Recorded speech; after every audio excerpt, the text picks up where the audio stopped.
Welcome back. Today we are going to be learning about the thoracic cage.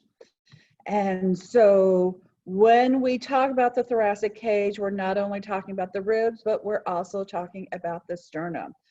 So in the sternum in the adult, it's actually three bones that have fused together. And on this lateral view, I think you clearly can see right here, there is a articulation and there's another one down there.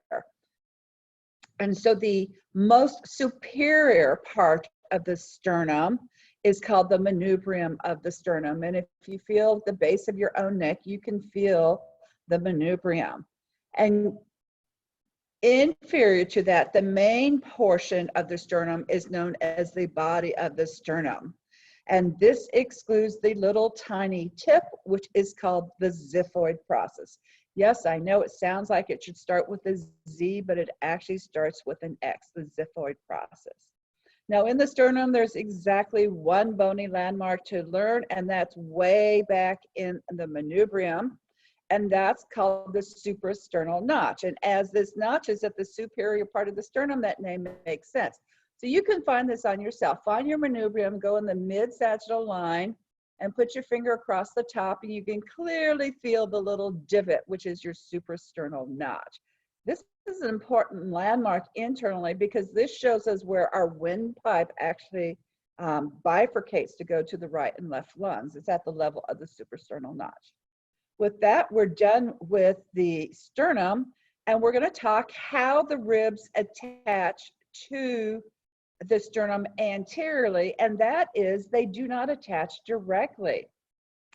For the ribs that are going to have an attachment to the sternum, all that attachment is done through pieces of cartilage, hyaline cartilage, and each of these is known as a costal cartilage. So everything highlighted in yellow here is costal cartilage. And I think you can see that not all the ribs attach anteriorly to the sternum, but they all do have their origin posteriorly off the thoracic spine, which we'll learn more about later. So if we take one rib and look at it, it is angled. It's kind of like half of a heart, okay? And so the more curved part, that is the part that is posterior. And so the end of it is posteriorly and then curves back medially, so it attaches to the spine. And the part that attaches to the body of the vertebrae is called the head of the rib. Now there is another point of attachment, which is about ½ an inch to an inch away, and that is called the tubercle of the rib. So this attaches to the same vertebrae, but it does not attach to the body. It attaches to something called the transverse process. So when we come back and talk about vertebrae, I'll be showing you that more clearly. If you find the tubercle of the rib and then you look on the inside aspect of the rib, in here, what you will notice on one edge, there is a groove. And that groove is showing you the part of the rib that is inferior. The name of that groove is the costal groove. Remember, costal cartilage, costal groove. Costal is just a word that means ribs. Okay. So the costal groove, which is a very important structure clinically, this is where we're going to find a nerve, an artery, and a vein in the costal groove of every single rib. And then if you continue on to the anterior portion of the rib, you will see that it's not tapered for most of them. It's very abrupt, very flat, and that's because this is where it's articulating with the cartilage. Okay. So we have 12 ribs. Both men and women have 12 ribs on the right side of their chest and 12 ribs on the left. And you may have heard the word true rib and false ribs. Well, the first thing I want you to realize, they're all really ribs, okay? But when people say true ribs, the word they're really wanting to say is the anatomical term vertebrosternal ribs, which means ribs whose origins are on the vertebra and that insert onto the sternum. So The head of the ribs come off the thoracic vertebrae, and then they go around. And when we say sternum, we don't mean they attach directly to the sternum. We mean these ribs will attach to a piece of costal cartilage, which then attaches directly to the sternum. And this is only the first 7 ribs, ribs 1 through 8. So if you notice, going back and looking at this sternum, here was the suprasternal notch. The sternal ends of the clavicle attached just on the sides of it. And then we have rib 1 that attaches to the manubrium. Rib 2, the costal cartilage attaches between the manubrium and the body. And then ribs 3, 4, 5, 6, and 7, their cartilage all attaches to the body of the sternum. No ribs are attaching to the xiphoid process. So those are the vertebrosternal ribs, 1 through 7, which leaves us 8 through 12, which a lot of people call false ribs.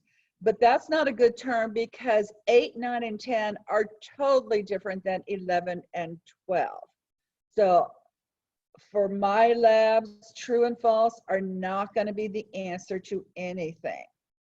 So ribs 8, 9, and 10 are called vertebrochondral ribs. So vertebral for the origin, the vertebral. And what does chondro mean again?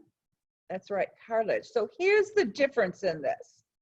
For 8, 9, and 10, that rib attaches to a piece of cartilage, which then attaches to the piece of cartilage of the rib above it. So 10 attaches to 9, 9's cartilage attaches to 8, 8's cartilage attaches to 7, and 7's cartilage attaches directly. So 8, 9, and 10 are the 3 vertebrochondral ribs. And that leaves us 11 and 12. 11 and 12 do not have any anterior attachments at all. So we call them floating ribs. It means they're more likely to get broken if you're hit from behind and to poke something. So that is it for the overview of the ribs, but now we have a couple of specific little things to talk about. The first rib. So this is a picture of the first rib looking at it from above. Okay. And I want you to compare. When you look at these other ribs, say 2 through 10, you can see that they have height to them, but they are super thin. But if you look at this first rib, it has no height. But when you look at it, the thickness, it is super thick. And so the reason why it looks different is it needs to slide underneath the clavicle, right here. There's very little space. If it had the height of a normal rib, then your clavicle would be angled up higher. So it is very short, but then to try to protect it so it won't break nearly as much, it has become very fat. So it's short and fat, whereas the other ones are tall and skinny.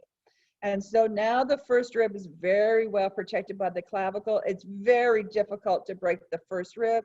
You should have to have a significant upper chest trauma, which usually would earn you an intensive care admission. Okay. I do want to point out that the first rib does have a head, it does have a tubercle, and it does have a costal groove.